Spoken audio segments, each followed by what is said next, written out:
قیصر و کسریٰ سلسلے وار کہانی پیش خدمت ہے۔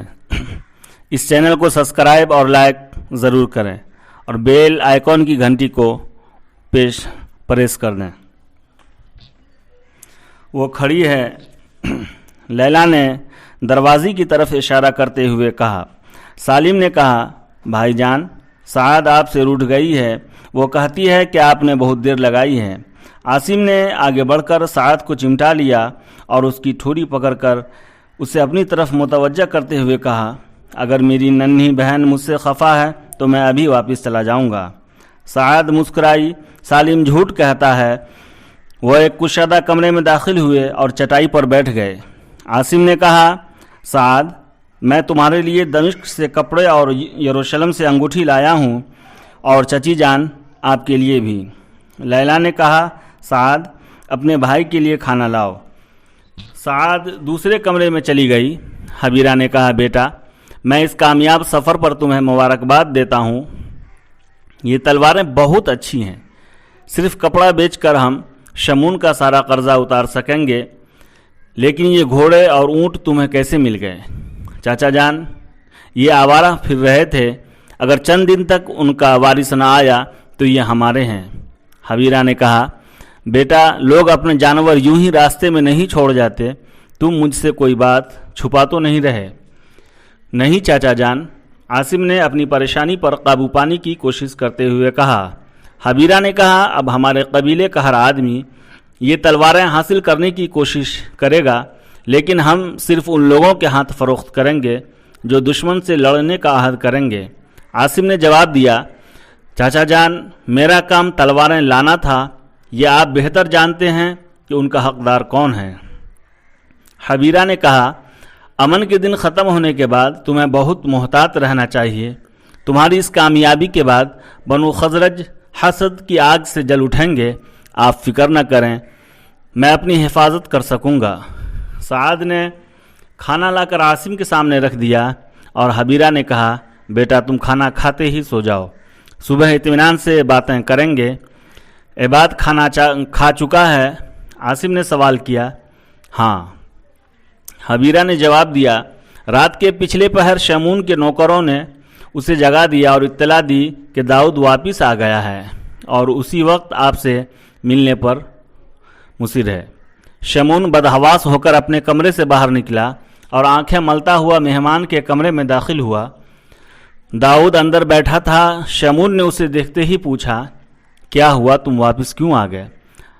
ہم پر راستے میں کسی نے حملہ کر دیا۔ امیر کا کیا بنا؟ ہم اسے ادھموا کر چکے تھے، لیکن میں یقین کے ساتھ نہیں کہہ سکتا کہ وہ زندہ ہے یا مر گیا ہے۔ رات کے وقت کسی نامعلوم دشمن کا حملہ اس قدر اچانک تھا کہ ہمیں سب کچھ چھوڑ کر بھاگنا پڑا۔ وہ میرے دو اونٹ اور 5 گھوڑے لے گئے ہیں۔ بدو ہوں گے؟ نہیں، میرے گھوڑے اور اونٹ یثرب کی طرف آئے ہیں۔ ہم نے ان کے نشان دیکھے ہیں۔ اگر راستے میں رات نہ ہو جاتی تو ہم ڈاکوؤں کے گھر تک پہنچ جاتے۔ اگر وہ آگے نہیں نکل گئے تو میرے آدمی صبح ہوتے ہی ان کا کھوج لگا لیں گے۔ مجھے ایسا معلوم ہوتا ہے کہ ڈاکو یہیں سے ہمارے پیچھے لگ گئے تھے۔ شمون مضطرب ہو کر بولا، میری سمجھ میں کچھ نہیں آتا، مجھے تمام واقعات سناؤ۔ داؤد نے کہا، ہم کل رات امیر کو رسیوں میں جکڑ کر زد و کوب کر رہے تھے کہ ڈاکوؤں نے اچانک حملہ کر دیا۔ ایک تیر میرے غلام کو لگا اور ہمیں بھاگنا پڑا۔ تاریکی میں ہم یہ نہ دیکھ سکے کہ حملہ آور کون ہے اور ان کی تعداد کتنی ہے۔ وہاں سے کوئی 7 کوس دور بدوؤں کی ایک ایسی بستی تھی۔ ہم وہاں پہنچ گئے۔ بدوؤں کا سردار ہمارے موافق نکلا۔ اس نے میرے زخمی نوکر کو اپنے پاس ٹھہرا لیا اور ہماری مدد کے لیے 20 آدمی ساتھ دیے۔ لیکن جب ہم واپس اس جگہ پہنچے تو میرے گھوڑے اور اونٹ غائب تھے۔ ہم باقی رات ادھر ادھر تلاش کرتے رہے اور صبح کی روشنی میں اونٹوں اور گھوڑوں کے تازہ نشان دیکھ کر یثرب کی طرف چل پڑے۔ بدوؤں نے دن بھر ہمارا ساتھ دیا، لیکن غروب آفتاب کے وقت یہ کہہ کر واپس چلے گئے کہ اگر ڈاکو یثرب کے رہنے والے ہیں تو ہم تمہاری کوئی مدد نہیں کر سکتے۔ میں اپنے نوکروں کو تلاش جاری رکھنے کا حکم دے کر آپ کے پاس پہنچا ہوں۔ اگر صبح تک پتہ چل گیا تو شاید اپنا مال چھڑانے کے لیے مجھے آپ کی اعانت کی ضرورت پڑے گی۔ لیکن امیر کا کیا بنا؟ شمون نے سوال کیا۔ مجھے معلوم نہیں، ہم نے رات کے وقت اپنے پراؤں میں آگ جلائی تھی، لیکن جب ہم بدوؤں کو ساتھ لے کر واپس پہنچے تو آگ بجھ چکی تھی۔ شمون نے تلخ ہو کر کہا، تم نے رات کی تاریکی میں صرف یہ دیکھنے کی کوشش کی کہ تمہارے اونٹ اور گھوڑے غائب ہیں، اور تمہیں اس بات کا خیال نہ آیا کہ میرے لیے امیر کا مسئلہ خیبر کے تمام گھوڑوں اور اونٹوں سے زیادہ اہم ہے۔ اگر وہ زندہ ہے تو یثرب کے طول و عرض میں میرے خلاف غم و غصہ کی آگ بھڑک اٹھے گی۔ داؤد نے جواب دیا، یہ درست ہے کہ ہم نے امیر کو وہاں نہیں دیکھا، اور میں نے اسے رات کے وقت ادھر ادھر تلاش کرنے کی کوشش بھی کی، لیکن مجھے یقین ہے کہ وہ مر چکا ہے۔ لیکن تم کہتے ہو کہ تم نے اس کے ہاتھ پاؤں باندھ دیے تھے، کیا اب اس میں اس بات پر یقین کر لوں کہ مرنے کے بعد وہ اپنی رسیاں کھول کر بھاگ گیا ہے؟ ممکن ہے کہ ڈاکوؤں نے اسے کہیں دفن کر دیا ہو۔ میں نے آج تک لاوارث لاشوں کو ٹھکانہ لگانے والے ڈاکو نہیں دیکھے۔ اس بات کا زیادہ امکان ہے کہ وہ زندہ ہو اور ڈاکو اسے اپنے ساتھ لے آئے ہوں، اور صبح تک یہ بنو خزرج کے سینکڑوں آدمی میرے گھر کے سامنے جمع ہو جائیں۔ اگر یہ صورت ہوئی تو تمہیں اپنے اونٹوں اور گھوڑوں کا مسئلہ اس قدر اہم نظر نہیں آئے گا۔ تم اتنے بے وقوف اور بزدل تھے کہ ایک آدمی رسیوں میں جکڑا ہوا تھا اور تم بھاگنے سے پہلے اسے موت کے گھاٹ نہ اتار سکے۔ داؤد نے کہا، اگر مجھے ملامت کرنے سے آپ کو کوئی فائدہ پہنچ سکتا ہے تو میں احتجاج نہیں کروں گا، لیکن کیا یہ نہیں ہو سکتا کہ ڈاکوؤں نے بھاگنے سے پہلے اس کی رسیاں کاٹ دی ہوں اور وہ کہیں آس پاس پڑا اپنی آخری سانس گن رہا ہو؟ شمون نے جھنجھلا کر کہا، تم مجھے صرف ایک جواب دے سکتے ہو، اور وہ یہ ہے کہ میں نے اپنے ایک بیوقوف رشتہ دار پر اعتماد کرنے میں غلطی کی ہے۔ اب تم یہیں بیٹھو، میں ابھی آتا ہوں۔ شمون باہر نکل گیا اور تھوڑی دیر بعد واپس آ کر داؤد کے قریب بیٹھ گیا۔ آپ کہاں گئے تھے؟ داؤد نے مرجھائی ہوئی آواز میں پوچھا۔ میں نے اپنے نوکر کو امیر کے گھر بھیجا ہے۔ اگر ڈاکو اسے اپنے ساتھ لے آئے ہیں تو اس وقت اسے اپنے گھر میں ہونا چاہیے، اور اگر وہ گھر نہیں پہنچا تو تمہیں فوراً واپس جا کر اسے تلاش کرنا پڑے گا۔ اگر وہ زندہ ہے تو ہمارے لیے اسے قتل کرنا ضروری ہے۔ داؤد نے کہا، آپ کو اس کے متعلق اس قدر پریشان نہیں ہونا چاہیے۔ اگر وہ زندہ ہے تو صرف میرے لیے کسی خطرے کا باعث ہو سکتا ہے، اور میں اپنی صفائی میں یہ کہہ سکوں گا کہ جب ڈاکوؤں نے میرے ایک نوکر کو بھی زخمی کر دیا تھا تو یہ بات اور وزنی ہو جائے گی۔ شمون نے تلخ ہو کر، لیکن جب امیر یہ کہے گا کہ تم نے اسے قتل کرنے کی کوشش کی تھی تو اہل یثرب تمہاری بات کیسے مانیں گے؟ اگر یثرب کے یہودی میری وکالت کریں گے تو بنو خزرج کو مجھے جھٹلانے کی جرأت نہ ہوگی، لیکن میں عدی کو کیا جواب دوں گا؟ اسے کہہ چکا ہوں کہ امیر میرے گھر سے 200 دینار چوری کر کے کہیں بھاگ گیا ہے۔ میں تمہارے حق میں یہ گواہی دوں گا کہ میں نے ڈاکوؤں کے حملہ کرنے سے پہلے امیر کے پاس 200 دینار دیکھے تھے، لیکن مجھے معلوم نہ تھا کہ یہ چوری کا مال ہے۔ شمون نے کچھ دیر سوچنے کے بعد کہا، اگر امیر زندہ ہے تو تمہیں یہ تسلیم کرنے کی ضرورت پیش نہیں آئے گی کہ وہ تمہارے ساتھ سفر کر رہا تھا۔ تمہارے لیے یہ کہنا زیادہ بہتر ہوگا کہ تم پر ڈاکوؤں نے حملہ کیا تھا اور تم کچھ دیر مقابلہ کرنے کے بعد بھاگ گئے تھے۔ تمہارے ہاتھوں ان کا ایک آدمی زخمی ہوا تھا، لیکن رات کے وقت تم یہ معلوم نہیں کر سکے کہ وہ کون ہے۔ پھر اگر تمہارے گھوڑے اس کے گھر سے مل گئے تو ہمیں لوگوں کو یہ یقین دلانے میں دقت پیش نہیں آئے گی کہ امیر ڈاکوؤں کے ساتھ تھا، لیکن یہ سب بات کی باتیں ہیں۔ اس وقت ہمارے لیے یہ جاننا ضروری ہے کہ امیر زندہ ہے یا مر گیا۔ داؤد نے کہا، خدا کی قسم، ذہانت میں عرب کا کوئی آدمی آپ کی گرد کو بھی نہیں پہنچ سکتا۔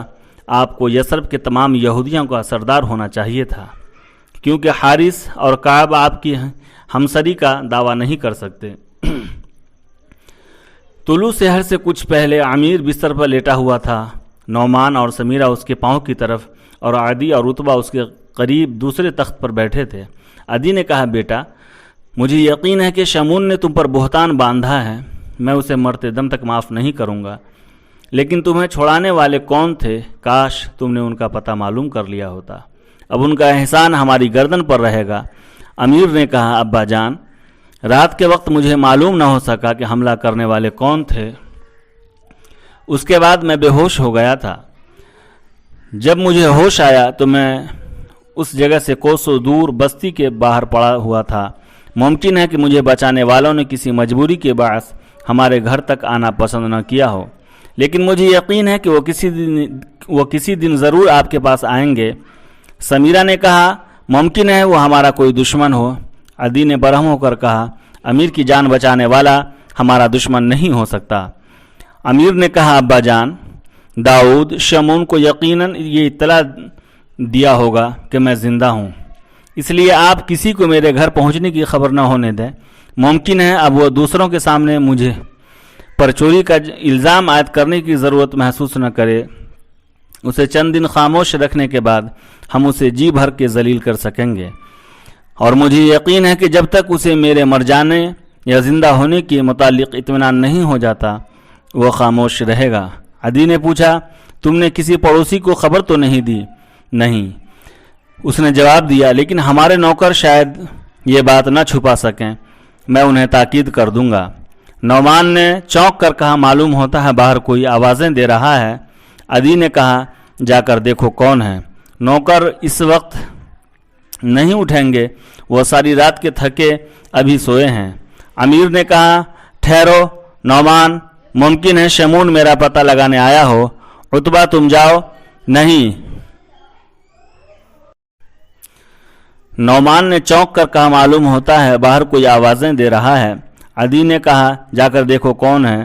نوکر اس وقت نہیں اٹھیں گے، وہ ساری رات کے تھکے ابھی سوئے ہیں۔ امیر نے کہا ٹھہرو نعمان، ممکن ہے شمعون میرا پتہ لگانے آیا ہو۔ عتبہ تم جاؤ۔ نہیں، میں خود جاتا ہوں۔ عدی یہ کہہ کر اٹھا اور باہر نکل گیا۔ صحن طے کر کے اس نے پھاٹک کھولا تو باہر شمعون کا غلام کھڑا تھا۔ عدی خون کے گھونٹ پی کر رہ گیا۔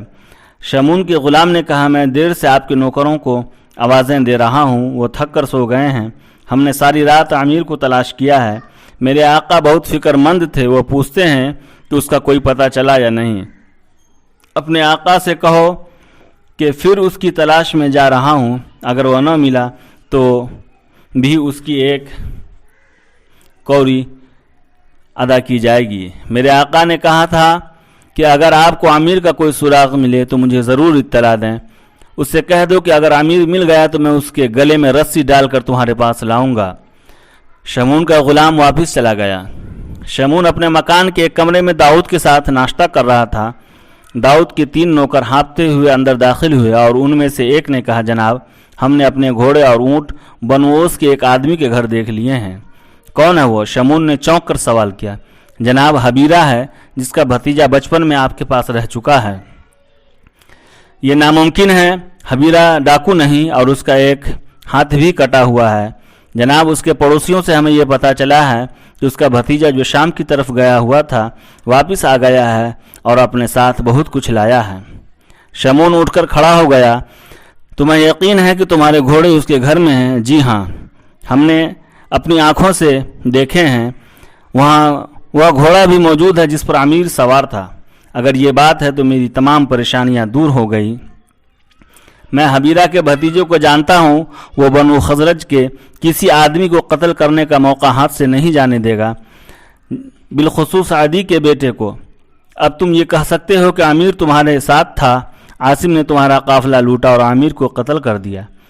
اب ہمیں اس کی لاش کے لیے پریشان ہونے کی ضرورت نہیں، اس کے عزیز خود جا کر تلاش کر لیں گے۔ یہ واقعہ یثرب کی تاریخ کا عظیم ترین سانحہ بن جائے گا۔ قبیلہ اوس کے ایک آدمی نے خزرج کے ایک آدمی کو امن کے زمانے میں قتل کیا ہے۔ اب ان کی تلواریں 12 مہینے آپس میں ٹکراتی رہیں گی اور اہل یثرب قریش اور بنو کندہ کی لڑائیوں کی داستانیں بھول جائیں گے۔ داؤد نے کہا لیکن ہم لوگوں کو کیسے یقین دلائیں گے کہ عاصم نے امیر کو قتل کیا ہے؟ شمعون نے کہا تم بہت موٹی عقل کے آدمی ہو، اس کے گھر میں تمہارے اونٹ اور گھوڑے اس بات کی گواہی دیں گے کہ امیر تمہارے ساتھ تھا، اور امیر کا باپ یہ گواہی دے گا کہ اس کا بیٹا مفقود الخبر ہے۔ عاصم نے صرف یہ سوچا ہوگا کہ تم امیر کو زد و کوب کرنے کے بعد انتقام کے خوف سے مڑ کر نہیں دیکھو گے، لیکن یہ بات اس کے ذہن میں نہیں آئی ہوگی کہ تمہارے لیے اس کو امیر کا قاتل ثابت کرنا کتنا آسان ہے۔ لیکن میں ایک بات پر حیران ہوں کہ عاصم عامر کا گھوڑا اپنے گھر کیسے لے آیا؟ اس سے تو یہ ظاہر ہوتا ہے کہ رات کے وقت اس نے عامر کو نہیں پہچانا اور وہ اسے مردہ یا زندہ چھوڑ آیا ہے۔ یہ ہو سکتا ہے کہ اس نے اسے جان کنی کی حالت میں دیکھ کر اس کی رسیاں کھول دی ہو۔ اب تم جلدی سے اس جگہ جاؤ، اگر وہ زندہ مل جائے تو اسے موت کے گھاٹ اتار کر فوراً واپس آ جاؤ، اگر وہ مر چکا ہے تو اپنے آدمیوں کو اس کی لاش کی حفاظت کے لیے چھوڑ کر آ جاؤ۔ عاصم کے گھر میں عامر کا گھوڑا اور خیبر کے راستے میں عامر کی لاش دیکھنے کے بعد کسی کو شک و شبہ کی گنجائش نہیں رہے گی۔ داؤد نے کہا، لیکن وہ گھوڑا عامر کا نہیں تھا بلکہ آپ نے اسے دیا تھا۔ شمعون نے کہا، اس سے کیا فرق پڑتا ہے؟ ہمیں صرف یہ ثابت کرنا ہے کہ عامر اس پر سوار ہو کر تمہارے ساتھ گیا تھا۔ اب تم وقت ضائع نہ کرو، تمہاری واپسی تک میں کوئی اقدام نہیں کروں گا۔ میرے استبل میں سے تمہیں تازہ دم گھوڑے مل جائیں گے، اپنے بیٹوں کو بھی تمہارے ساتھ بھیج دیتا ہوں۔ داؤد نے کہا، خدا کی قسم میں بھی تھکاوٹ سے نڈھال ہو چکا ہوں۔ شمعون نے جواب دیا، یہ کام تمہارے آرام سے زیادہ اہم ہے، اب دیر نہ کرو، اٹھو۔ داؤد بددل ہو کر اٹھ کھڑا ہوا۔ تھوڑی دیر بعد وہ اپنے نوکروں اور شمعون کے 3 بیٹوں کے ساتھ یثرب کے نخلستانوں سے باہر نکل رہا تھا۔ 3 دن بعد عامر اپنے مکان کے کمرے میں چٹائی پر بیٹھا تھا۔ عادی کمرے میں داخل ہوا اور عامر اٹھ کر کھڑا ہو گیا۔ بیٹھ جاؤ بیٹا، آج تمہاری طبیعت کیسی ہے؟ ابا جان، میں بالکل ٹھیک ہوں، آج سر کا درد بھی کچھ کم ہے۔ وہ دونوں چٹائی پر بیٹھ گئے۔ عادی نے قدر توقف کے بعد کہا، میرے خیال میں اب تمہیں لوگوں سے چھپنے کی ضرورت نہیں رہی۔ میں ابھی شمعون سے مل کر آیا ہوں۔ اس کی توجہ کسی اور طرف مبذول ہو چکی ہے۔ کسی نے خیبر کے ایک یہودی کے اونٹ اور گھوڑے چھین لیے تھے اور اب وہ ہمارے ایک دشمن کے گھر سے مل گئے ہیں۔ یہودی اس بات پر سخت برہم ہیں اور مجھے یقین ہے کہ اس واقعہ کے بعد وہ بنو اوس کے خلاف کھلے بندوں ہماری حمایت شروع کر دیں گے۔ یہ اونٹ اور گھوڑے کس کے گھر سے ملے ہیں؟ حبیرہ کے گھر سے۔ تم اس کے بھتیجے کو جانتے ہو، وہ تمہارے ساتھ شمعون کے گھر میں رہ چکا ہے۔ سہیل کے بیٹے کا ڈاکو بن جانا مجھے ایک عجیب سی بات معلوم ہوتی ہے۔ امیر نے پوچھا، آپ کو یہ شمعون نے بتایا ہے کہ خیبر کے یہودی کو عاصم نے لوٹا ہے؟ ہاں، رات کے وقت راستے میں حملہ کر کے اس نے یہودی تاجر کے غلام کو بھی زخمی کر دیا تھا۔ امیر نے کچھ سوچ کر کہا، کیا یہ نہیں ہو سکتا کہ جس طرح شمعون نے مجھ پر بہتان لگایا تھا، اسی طرح کسی یہودی نے عاصم پر جھوٹا الزام لگا دیا ہو؟ عادی نے جواب دیا، تمہیں اپنے خاندان کے بدترین دشمن کی وکالت نہیں کرنی چاہیے، ان کے ہاتھ تمہارے بھائیوں کے خون سے رنگے ہوئے ہیں۔ آج صبح یہودیوں کے چند سرکردہ آدمی حبیرہ کے گھر پہنچے تو لوٹ کا مال وہاں موجود تھا۔ عاصم نے اپنی صفائی میں یہ کہا ہے کہ اسے یہ اونٹ اور گھوڑے یہاں سے چند کوس کے فاصلے پر راستے میں ملے تھے اور وہ انہیں لاوارث سمجھ کر اپنے ساتھ لے آیا ہے۔ یہ بیان اس قدر احمقانہ ہے کہ خود اس کے اپنے قبیلے کے سرکردہ لوگوں کو یقین نہیں آیا اور انہوں نے اس جھگڑے کے تصفیے کے لیے کعب بن اشرف کو ثالث مان لیا ہے۔ آپ کا مطلب ہے کہ عاصم نے لوٹ کا مال واپس کرنے سے انکار کر دیا ہے؟ نہیں، یہودی اپنا مال لے گیا ہے۔ تو پھر ان کے درمیان جھگڑا کیا ہے؟ جھگڑا یہ ہے کہ اس نے ایک قافلے پر حملہ کیا تھا، پھر جب یہودی ان کے گھر گئے تو شمعون بھی ان کے ساتھ تھا اور عاصم نے سرکردہ یہودیوں کی موجودگی میں اس پر ہاتھ اٹھانے سے دریغ نہیں کیا۔ جب وہ اپنی صفائی پیش کر رہا تھا تو شمعون نے اسے جھٹلایا اور اس نے شمعون کی داڑھی پکڑ لی۔ اس کے مکے سے شمعون کا ایک دانت بھی ٹوٹ گیا ہے۔ امیر نے کہا، افسوس کہ میں یہ تماشا نہ دیکھ سکا، اور زیادہ افسوس مجھے اس بات کا ہے کہ اس نے شمعون کا صرف ایک دانت توڑنے پر اکتفا کیا۔ عادی نے کہا، اگر سہیل کا بیٹا نہ ہوتا تو میں اسے یہ انعام دیتا۔ اب مجھے زیادہ خوشی اس بات کی ہے کہ اس واقعے سے یہودی بنو اوس کے خلاف ہو جائیں گے اور انہیں کوئی مدد نہیں ملے گی۔ کعب بن اشرف نے کہا کہ یہ معاملہ یثرب کے تمام باشندوں کی توجہ کا محتاج ہے۔ اگر یہاں کے قافلے لوٹنے کی رسم چل نکلی تو یثرب کے یہودی اور غیر یہودی یکساں متاثر ہوں گے۔ پھر یہ واقعہ زمانہ امن میں پیش آیا ہے، اس لیے کعب نے تمام قبائل کے سرکردہ آدمیوں کو آج سپہر کے وقت جمع ہونے کی دعوت دی ہے تاکہ آئندہ ایسے واقعات پیش آنے کا احتمال نہ رہے۔ میں بھی وہاں جا رہا ہوں اور یہ مطالبہ کروں گا کہ عاصم اور اس کے چچا کو جلا وطن کر دیا جائے۔ آپ کا خیال ہے کہ اوس یہ مطالبہ مان لیں گے؟ مجھے یقین ہے کہ یہودیوں کی آواز ہمارے ساتھ ہوگی اور اوس یہ پسند نہیں کریں گے کہ یہودی ہمارے حلیف بن کر ان کے خلاف میدان میں آ جائیں۔ وہ یہودیوں کو مطمئن کرنے کے لیے بڑی سے بڑی قیمت ادا کرنے پر تیار ہوں گے۔ میں نے سنا ہے کہ آج جب عاصم نے شمون پر ہاتھ اٹھایا تھا تو اس کے قریبی رشتہ داروں نے بھی اسے ملامت کی تھی۔ حبیرہ کی تو یہ حالت تھی کہ اس نے اپنے بھتیجے کے منہ پر تھپڑ بھی مار دیا تھا۔ امیر نے کہا مجھے ڈر ہے کہ جب اوس اور خزرج کے سرکردہ لوگ کعب کے گھر جمع ہوں گے تو وہیں لڑائی شروع ہو جائے گی۔